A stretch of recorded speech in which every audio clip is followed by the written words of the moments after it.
Un vent léger fait flotter le rideau, la fenêtre grince. Elle se lève, la ferme, vérifie la serrure, puis éteint la lumière. Mais le lendemain matin, elle est à nouveau ouverte.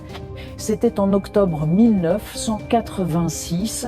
Elle vivait seule dans un petit appartement au rez-de-chaussée. Depuis maintenant 3 nuits, la fenêtre de son salon se rouvrait mystérieusement. Épuisée et effrayée, elle décide d'installer une caméra pour comprendre ce qui se passe. Le lendemain, elle visionne la bande.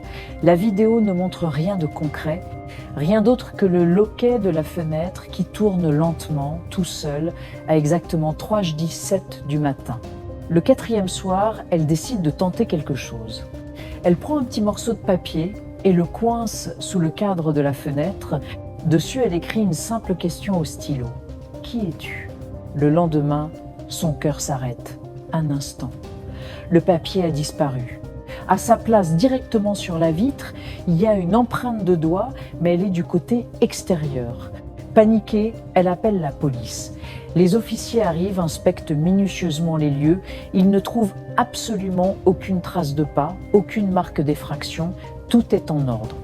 Mais plus tard, en lisant son journal intime, on découvre une phrase glaçante qu'elle a écrite ce jour-là. « Il ne veut pas entrer. Il veut juste que je sache qu'il peut. » 2 semaines plus tard, elle disparaît sans laisser de traces. Son appartement est retrouvé intact. La fenêtre du salon est bien fermée, la serrure est verrouillée.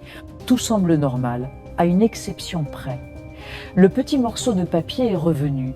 Il est posé bien en évidence sur son oreiller. Et juste en dessous de sa question, une nouvelle phrase a été ajoutée « Je suis celui qui te regarde dormir ». On n'a jamais su qui était cet homme, ni ce qui est arrivé à la jeune femme. Mais la légende raconte que chaque hiver, dans cet immeuble, les fenêtres du rez-de-chaussée continuent de s'ouvrir toutes seules pendant la nuit. Comme si quelqu'un ou quelque chose vérifiait encore qu'on ne l'a pas oublié. Parfois, la chose la plus effrayante n'est pas la porte que l'on craint de voir s'ouvrir.